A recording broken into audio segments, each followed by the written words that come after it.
말씀은 예레미야 31장입니다. 예레미야 31장 31절부터 40절까지의 말씀입니다.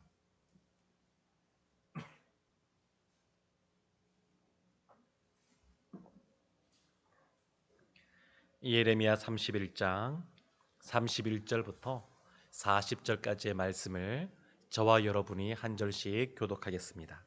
제가 먼저 31절 말씀부터 보겠습니다.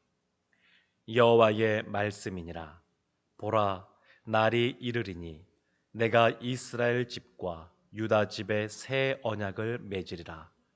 이 언약은 내가 그들의 조상들의 손을 잡고 애굽 땅에서 인도하여 내던 날에 맺은 것과 같지 아니할 것은 내가 그들의 남편이 되었어도 그들이 내 언약을 깨뜨렸음이라.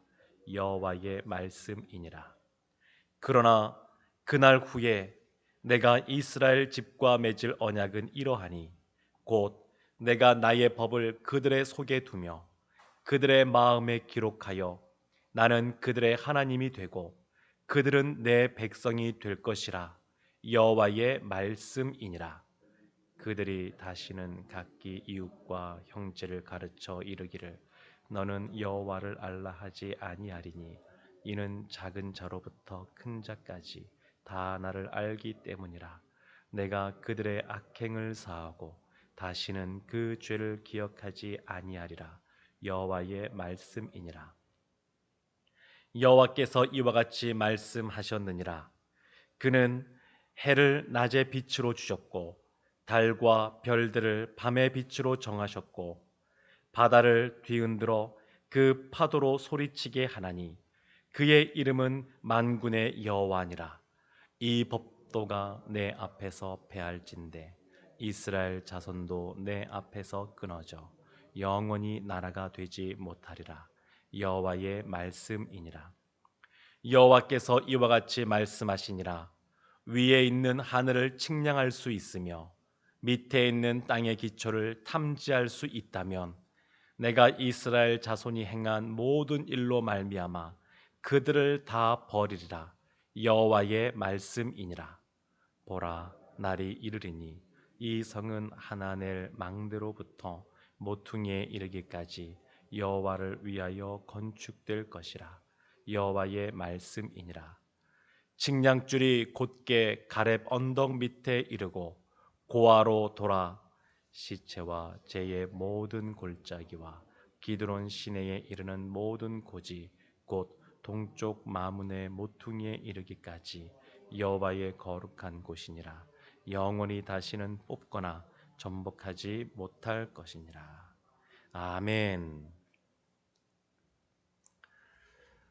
사랑하는 성도 여러분, 우리가 지금 방금 읽은 이 성경 말씀, 이 성경책을 보면 구약과 신약으로 되어 있습니다. 근데 구약은 한자 그대로 보면 옛 언약이란 뜻이고 신약은 새 언약이란 뜻입니다.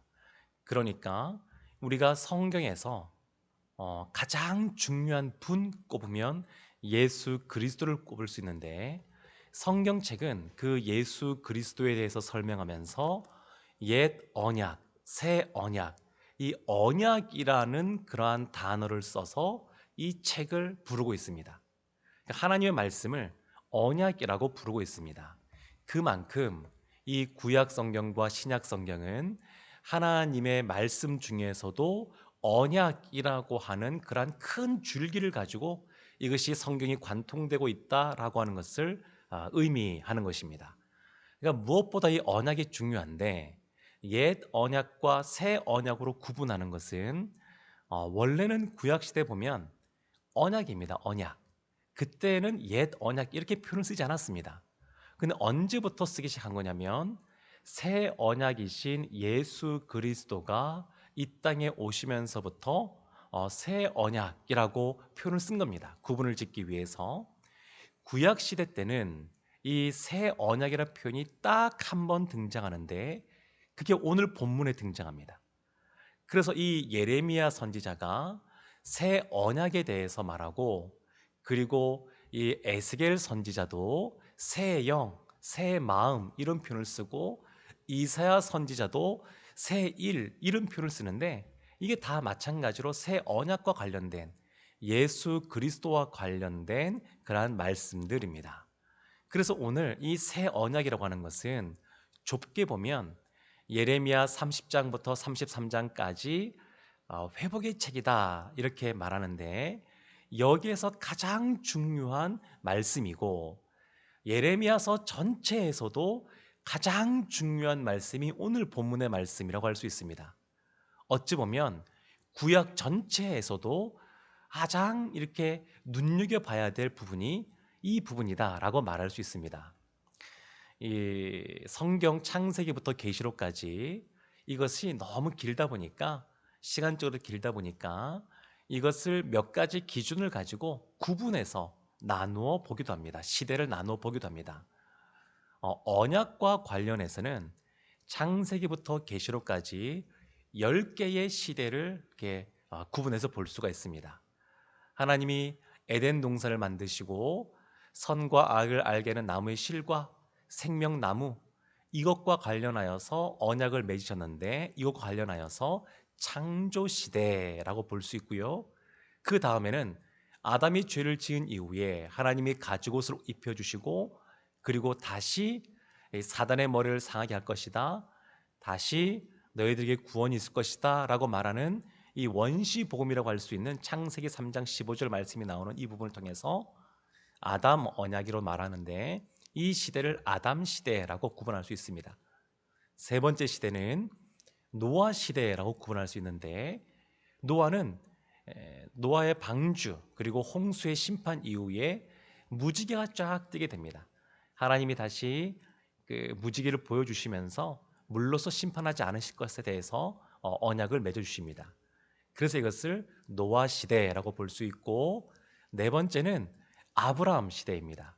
아브라함과 하나님께서 이 새를 자른 다음에 양쪽으로 나눠 놓고 그 사이를 지나가시게 되는데 언약이라고 하는 것은 두 쌍방 간의 약속을 말하는데 그 약속, 우리는 흔히 약속은 깨기 위해서 있다 이런 말도 세상에는 있지만 성경에서 나오는 하나님 맺는 이 약속은 이 언약은 목숨을 걸고 지키는 겁니다. 그래서 아브라함 언약을 맺을 때에 이렇게 세를 나누어서 그 사이를 지나가시는 것은 생명을 걸고 하나님이 지키시겠다 그런 의미가 담겨져 있습니다. 그리고 다섯 번째 보게 되면 이스라엘이 이집트 애굽에서 종살이 하다가 그곳에서 나와서 시내산이라고 하는 곳에서 하나님과 언약을 맺게 됩니다. 그때 십계명도 받게 되고 그래서 이 언약을 시내산 언약 또는 모세 언약 이렇게 말하는데 이 시대를 모세 시대라고 말할 수 있습니다. 그리고 여섯 번째는 이 다윗 시대 때인데 하나님께서 다윗에게 너의 아들 때 가서 성전을 지을 것이다 말씀하시고 너의 아들들도 하나님을 잘 너처럼 다윗처럼 잘 섬기면 그 나라가 영원할 것이다 라고 말씀해 주십니다. 이것이 다윗 언약인데 이때 시대를 다윗 시대라고 말할 수 있습니다. 구약에 있어서 마지막 시대이면서 마지막 언약은 포로 시대인데 그 포로 시대에 나온 언약이 이 새 언약입니다. 새 언약. 그리고 신약 시대 가게 되면 뭐 예수님 시대, 또 교회 시대, 또 그 다음에 마지막 또 시대가 또 이렇게 구분되게 되는데, 근데 이 구약에 있어서 마지막 이 포로 시대, 이 새 언약 이것에 대해서 오늘 좀 살펴보려고 합니다. 1절 말씀을 한번 보겠습니다. 첫 번째 31절 말씀을 보겠습니다. 여호와의 말씀이니라 한 이후에 보라 날이 이르리니 내가 이스라엘 집과 유다 집에 새 언약을 맺으리라. 날이 이르면 지금은 아닙니다. 지금 예레미야 선지자가 말씀을 선포할 때 그때가 아니라 날이 이르면 미래에 새 언약이 이제 너희들에게 선포되어지고 맺어지게 될 것이다 이렇게 말씀하고 있습니다. 누구를 대상으로 맺어지냐면 이스라엘 집과 유다 집, 이것은 북이스라엘과 남유다를 말합니다.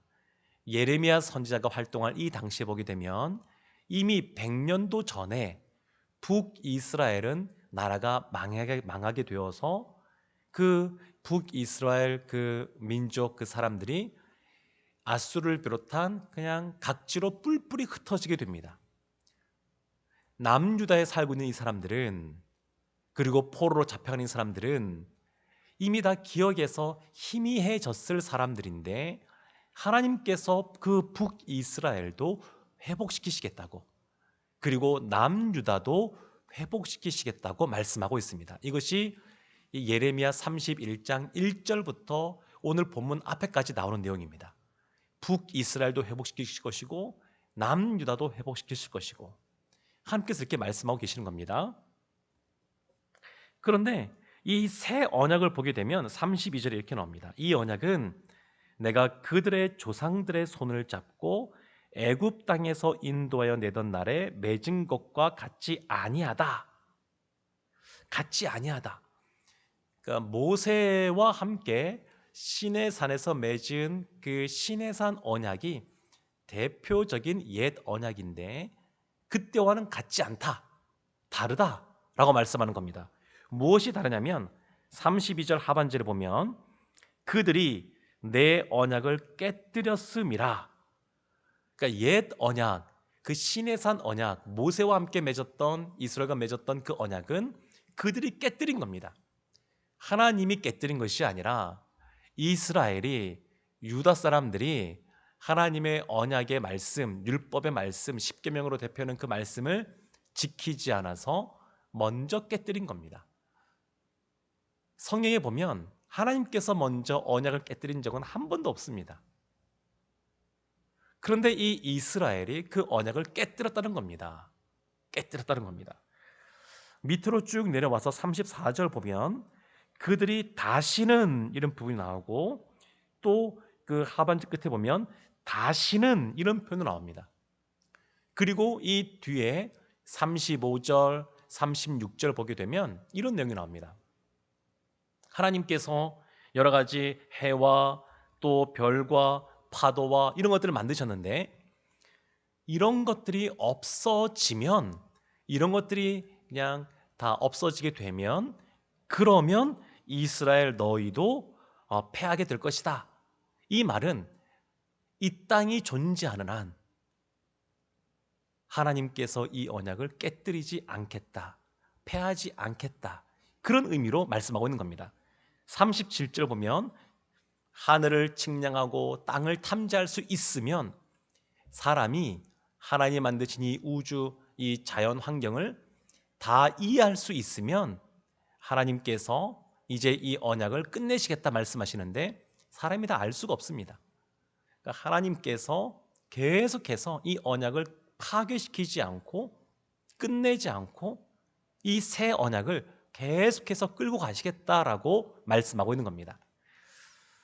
33절 보면 이런 말씀도 있습니다. 그러나 그 날 후에 내가 이스라엘 집과 맺을 언약은, 이라고 말하는데, 그러니까 그들이 내 언약을 깨뜨렸다라고 말하면서, 그렇지만 이제 내가 이스라엘과 새 언약을 맺게 된다, 이것을 말씀하고 있습니다. 이 옛 언약과 새 언약의 공통점이 있습니다. 그것이 뭐냐면 이 33절 그 중간에 보면 이런 말씀이 있습니다.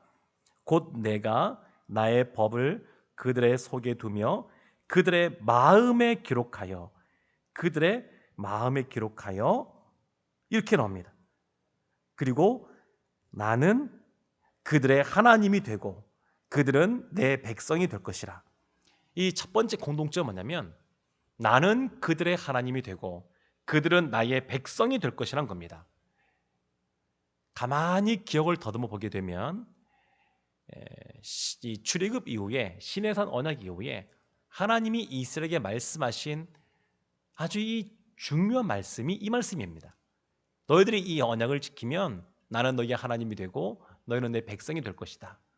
그런데 오늘 말씀에도 보게 되면 새 언약도 마찬가지라는 겁니다. 언약의 목적이 있습니다. 새 언약의 목적이 있습니다. 하나님이 우리의 하나님이 되고 우리는 하나님의 자녀가 되는 겁니다. 그러니까 옛 언약이나 새 언약이나 그 목적은 동일합니다. 그리고 또 보게 되면 그 똑같은 그 공통점이 또 하나 있는데, 그것은